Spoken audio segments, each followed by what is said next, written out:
on the show tonight. Let me reintroduce my panel to you in case you're just joining us. Welcome. It's going to be a great conversation. We have Professor Peter Kagwanja, we have Barack Maluka, Felix Owor, all people that understand this country and elections. So I just want to start off with checking your temperature across the room before we get into the details. And I'll start with you, Prof. Your assessment, your feeling, your perception of where we are, because it's now just hours to the election. I guess you're asking about how the candidates are performing, or how parties are performing, or how the IBCs how prepared, and the voters. Do you think there'll be good voter turnout? And there's an unnecessary focus on how it is performing. It's not performing. We are now almost 20 years into a multi-party system, and we have had systems going. I think the challenge of deepening institutions is still with us, and it's likely to be with us for the next decade or so, because ours is a young democracy. We're trying to deepen it. Therefore, I think so far so good with IEBC. You'll notice that this is the world's most expensive election per capita, and that tells you how important we hold this election to be, how Kenya takes seriously this particular election, particularly having it come out as legitimate, come out as a free, fair, and credible election. And it's not just for Kenya alone, but it's also for the region. If you begin to look at the countries around the region, from Uganda to Ethiopia, Somalia to Djibouti to Rwanda, Burundi, all of them are looking up to Kenya to lead the way. So it's not about us not performing well. It is the expectations that is around us, which is important. Yeah, and you mentioned expectation. Barack, is it too high, or should we expect perfection and 100% performance from the electoral management body, from the judiciary, from the police, from all the stakeholders that will be involved, including the voters? Is it that our expectations are unrealistic, or should we hold ourselves to a high standard? We must always aim high. Indeed, we must aim very high all the time. I don't agree that when we say that we are now practicing the politics of multi-party democracy the past 26 years, that we should consider ourselves inferior to anybody in the world. Once we have elected the democratic model, the multi-party model, then the standards that we seek to achieve must be very high. But that doesn't mean that there will be no blemishes. There must be a few blemishes here and there, but let us not take comfort in anything like we are only 20, 25, let's say in this case 26 years old. The standards must be very high. Okay. You're an expert in electoral law, electoral practice. You've observed elections in the region. So here we are now. The election is nigh. What's your sense of everything that we have done up until this point? Are we ready 100%? Thank you very much. Well, I think this is an important election. It's a high-stake election. Probably one of the most competitive in our electoral history, but also in the region. I think we ought to understand and appreciate the fact that the high threshold for elections in this country is set in the Constitution of Kenya 2010, and I think that is the starting point. That very Constitution did what is not available in other constitutions, and that is entrenching political rights and providing for an election that is free, fair, credible, transparent, etc. It's a constitutional threshold. Okay. Everybody must, and especially every stakeholder that is charged with the responsibility of managing the election, must be alive to that fact. In terms of preparation, we are more prepared than we were in 2013, just about the same time. But I think the onus is on the IEBC to understand the responsibility that is bestowed upon them, and to know and to remember that the closest this country ever moved to a civil war was in 2007, and it was triggered by the conduct of an election management body. This responsibility is not for the IEBC alone.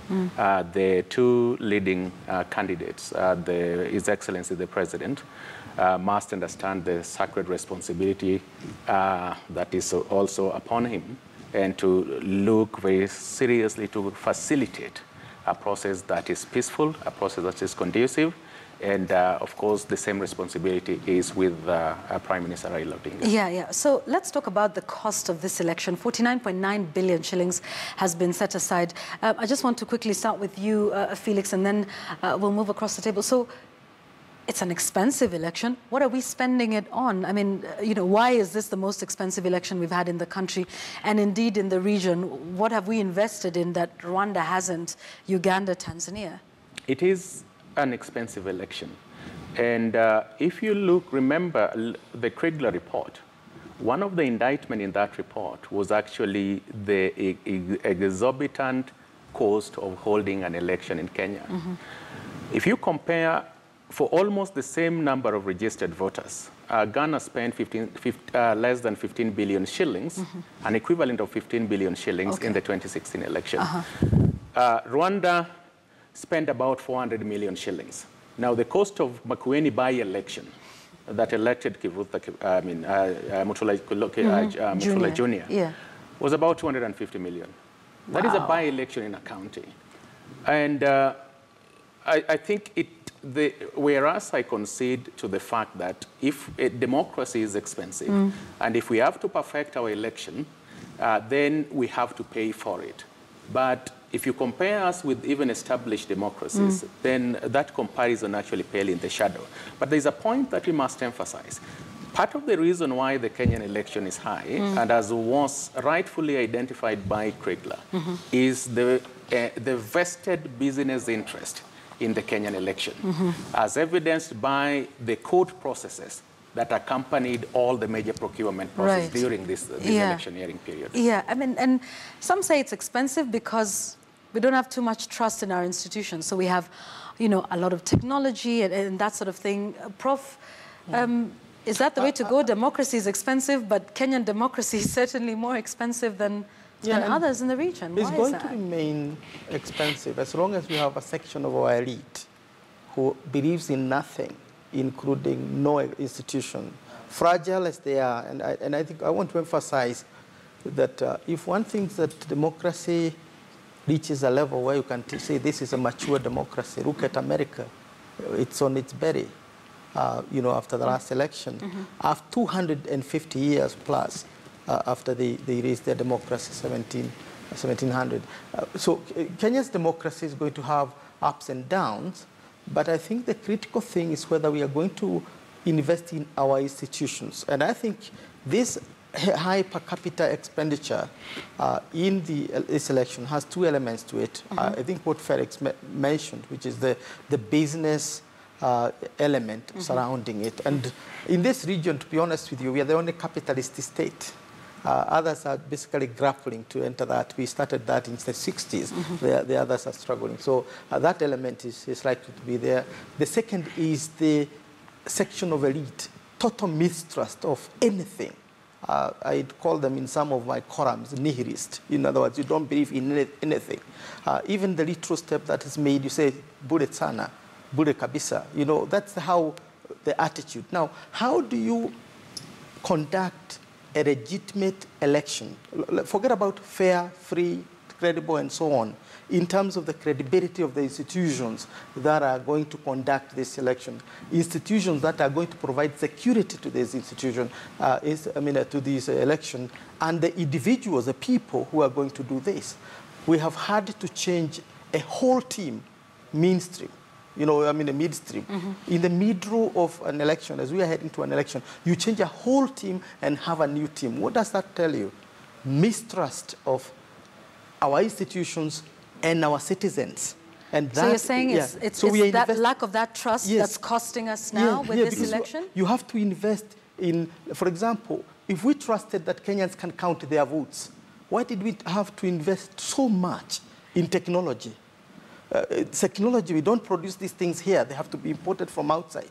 Now, you don't trust that we can make our own ballots here because there will be ballot this and that and that. And remember, we make our own money and our notes here, but you don't believe we can do our... So we have to get them from out the world, and we have to get the top of the range of the... And even that, it will be challenged in the courts of law. I think the way to go in the future is for Kenyans to start trusting themselves. Already there are some people saying, in fact, even the way the IBC is and the people there, we don't trust them. In fact, we should have international people managing. Like there are people who come from Mars. So those things that just continue to pile up, I can see Barack Muluka perhaps having a reaction on that. And I'll just remind our viewers that we have those statistics, and we can put them up for you on screen on the cost of this election as we continue to have this conversation. Barack, you were about to I'm actually amazed. You know, things like trust, and Peter is a professor. He knows that things like trust are earned. You don't just wake up in the morning and people begin trusting you. And then things like trust also go on the basis of track record and history. In that you have got to be placed there, and then once you're there, we start looking at how you are comporting yourself, how open you are. Like if we have IBC printing 1.2 million extra votes, and they're not coming out in the open proactively to place that before the public and say that we have printed 1.2 million extra. The reason we have printed these extra votes is such and such, and this is how we purpose to distribute them, this is how we purpose to account for them. You wait until the day somebody stumbles into that. And when they start asking questions, you start saying that we don't trust our people, we don't trust our institutions. And when people go to court, they're going to court because they trust that institution. And you cannot be asking on the one hand that we trust institutions, on the other hand you are complaining that somebody has taken a matter in which they experience deficiency of confidence to court. But the question of cost here really in Kenya, and we know this, it's because what Professor Kagwanja calls capitalist economy, that's not true. Our economy is a hunter-gatherer economy. It's an economy that defines itself around primitive accumulation of things that you do not even need. So that when you are appointed to a certain office, you get there looking for the opportunity to eat. What is there that we can eat in this office? That's why even in the media, when people are appointed to these offices, we say Professor Kagwanja has been appointed to the lucrative ministry of such and such. Where else in the world have you heard people government appointments being called lucrative? And so when they get there, we get into trouble with procurement. And the people in government hold hostage of three things which we keep on telling them: public finance, public procurement, and public audit. So we are an eating economy. Even as President Uhuru Kenyatta himself has confessed when he has told his adversaries that they are eating while the adversaries are drooling.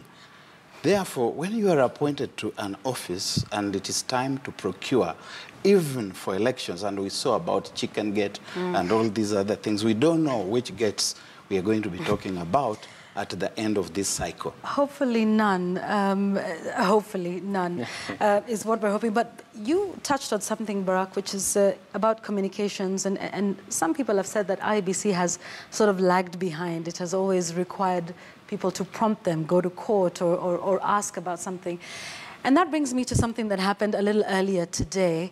You know, the statement we had from IBC regarding the validity of the ballot papers that are stamped or not stamped. So we saw one statement that came out a little earlier talking about that, you know, they will still be considered valid. And then we saw a retraction of that and a correction. Talk to us about that, Felix. What was your impression of that? And do you think that voters are clear, especially when you have that cross-communication that's taking place so late in the day? No, not at all. And I agree with Barack. Trust is earned. And one of the problems that I've consistently pointed out about the conduct of election management in this country is inability to effectively communicate on the part of the IEBC to all the stakeholders and the Kenyan citizens. The stamping of ballot papers is one such example. I think it was yesterday or today morning when IEBC announced to the world that about 22 polling stations, or was it 11,000 or 22,000? Slightly 11,000. 11,000 polling stations will not.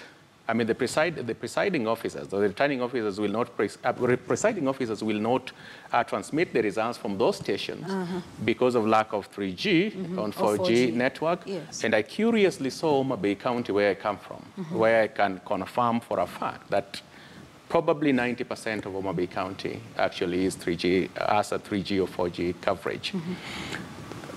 Then that underlies the problem that we are pointing out. There's an election scholar who said that the best way to manage an election is to come up with the processes that are clear, consistent, and predictable to lead to unpredictable outcome. In other words, the only thing that should not be clear is the winner. Okay. But every other thing in the process has to be very clear, very predictable, and very consistent. That is the model of effective election management. Now, if you look at the conduct of IEBC, and our election preparation generally in this country, not just IEBC, but even the commissions before it, the process is usually so unpredictable. The systems that are being put in place are so unclear. But one thing that is often predictable, in 92, 97, everybody knew Moi would win. 2002 is an exception. Processes were very predictable and clear. But if you have an unpredictable process, that the only thing that is clear in this election is the outcome, then we miss the point. And so IEBC, it behooves the IEBC to be able to improve on its communication. The decision, for example, on these polling stations that do not have 3G coverage, and the ballot papers, they may have a point, given the security measures that we have taken on our ballot paper. Right. But Ezra Chiloba is wrong to communicate that on the eve of the election and then retract it. So it means it's a communication that did not also not benefit from the consensus of the within the commission. Okay. Yes. Prof, are the systems predictable? Are the processes clear? Do you think from where you sit, when you take a look at IEBC and how they've communicated up until this point, and I suppose the communication will continue up until, even on voting day itself, but do you think they have communicated adequately? I think clearly? I will agree on that, I think if there's one single deficiency within IEBC, it is its ability to carry the Kenyans with it in terms of, communication. And it's not about saying and retracting, saying and retracting. This is a process, a management process. It's not a question of, like driving a car and so on. You make moves and you find these are not working, then you move to other moves and so on. But as you are doing that, you need to carry Kenyans along with yourself. I would, we brought the chair of the Ghana Commission here. It means UNDP and Africa Policy Institute, to share with the Kenyans why their case was. And the lady said that the politicians will always be politicians. They would like to pull their sides, to say this is working, this is not working. What works for them works, what doesn't work for them doesn't work. Therefore, those views are there. But the miracle in Ghana was that the commission itself and its leadership took the public with them.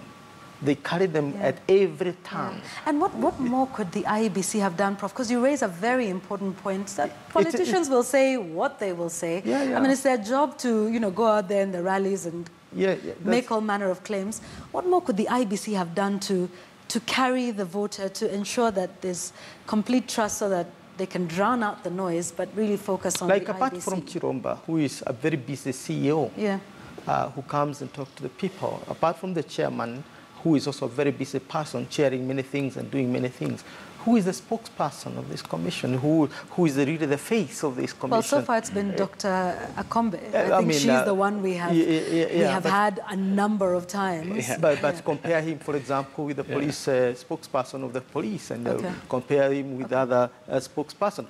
Compare him, for example, with the people, Salim Rons and others of political parties, or Mobi Tuju and others, and so on. I mean, we're really saying that the commission needed to prioritize communicating to the public, because the constituency of the commission are not the politicians. It's the voters. Because politicians are players. Right. The constituency is the Kenyan public. Yeah. You need to carry the Kenyan public. It's not too late, Yvonne. It's not too late. The commission can still put its act together and communicate, particularly when it comes to now counting of the votes or the casting of the ballot and all that. Kenyans will be glued to their radio stations. They'll be glued to and they want to hear the voice of the referee that we're doing the right. And that's interesting, Prof, that you say that, because the commission announced that they will not be giving the updates of every constituency. In light of what you're saying, do you think if they don't, yeah, let them tell Kenyans where they are going to credibly get that source from. Because the Kenyans want to hear results on a minute-by-minute basis. Yeah. Do they need a commissioner that comes? Because that's what happened in 2013. Remember, they would come out and read, constituency by constituency. Yeah. In this case, they've said it will be up there for everybody to see, but just not the voice of a commissioner coming in to say, okay, from the following constituency, we have this. Do you think that would make a difference at all? We're talking about communication. Yeah. If there is something that should go to the reports, possibly of observers and other people who are observing, is that this commission did not put its act together as far as communication is concerned. They are prepared in many ways, and we have done that assessment. They are fully prepared. The country has put behind them a lot of resources to be able to do what they have done. We have not had a single complaint from them that we don't have the money. We had that complaint in the previous, IBC, particularly in 2013. We don't have it this time. So the government has given them resources, or Parliament has given them resources. Everything is in place, but they themselves did not put priority where it's supposed to be, putting the best communication on the land possible, because at this critical time, it's so important that Kenyans at whatever level of our society are carried along with what is happening. Okay, and that's interesting. Barak, you're a communications expert, and now we've finally drowned out the noise of the politicians. We will not hear from them anymore. No more campaign rhetoric from whatever side. Prof says it's not too late for the IBC to, just rework their communication strategy.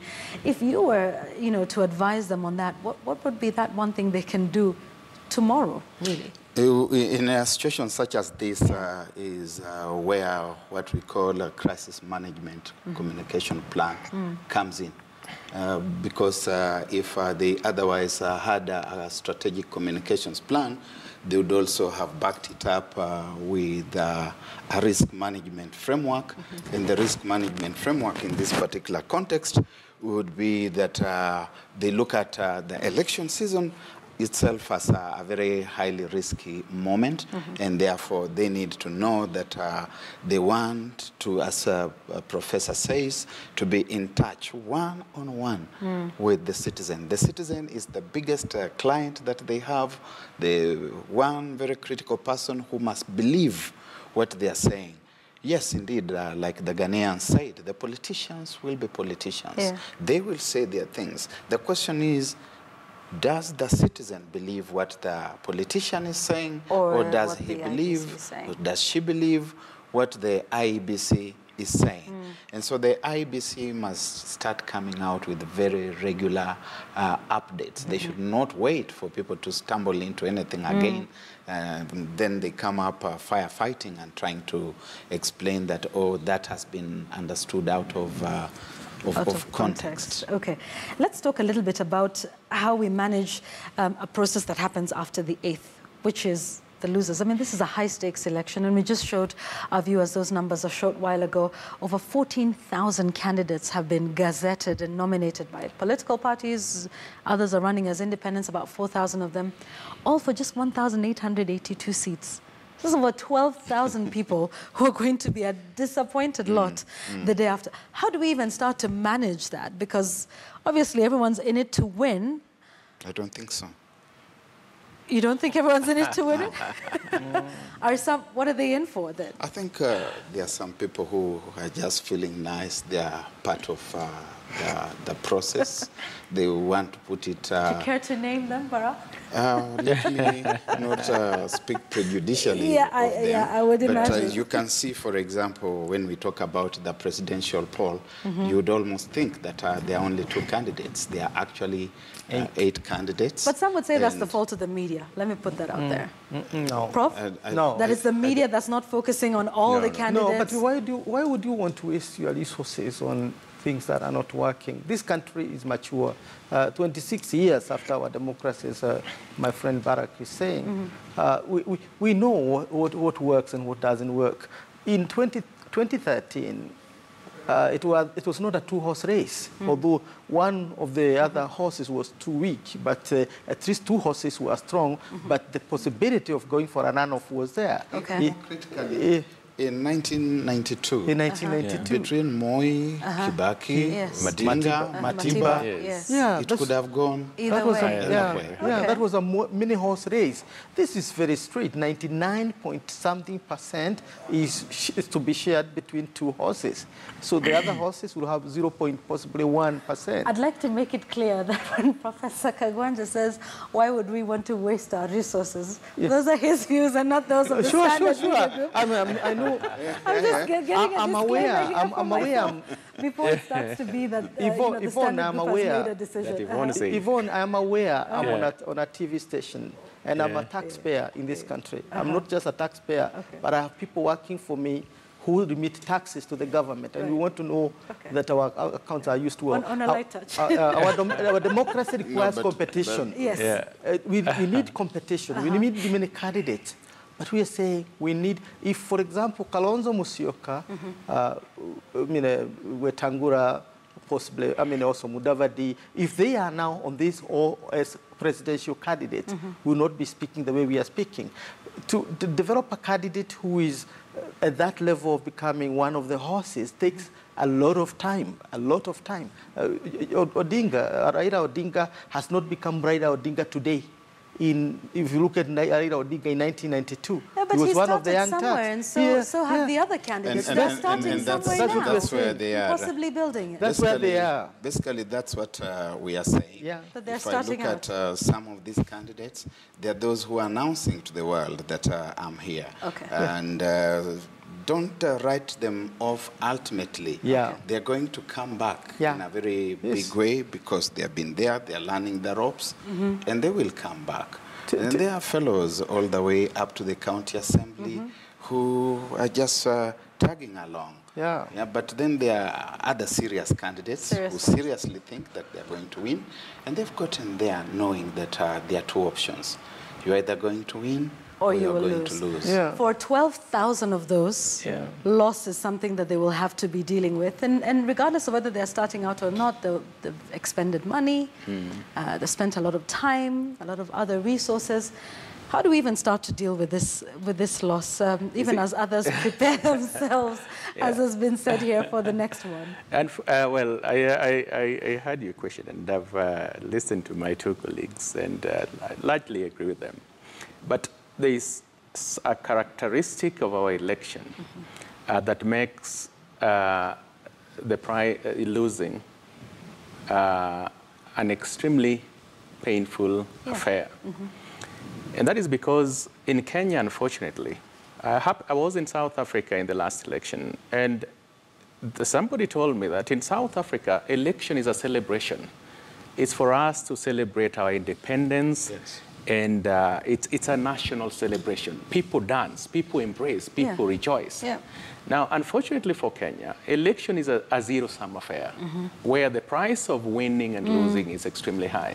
Now, if you look at the amount, we've spoken about the money that the government has given to IEBC to facilitate this election.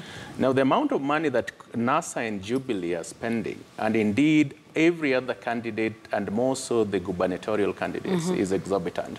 It is a do-or-die affair.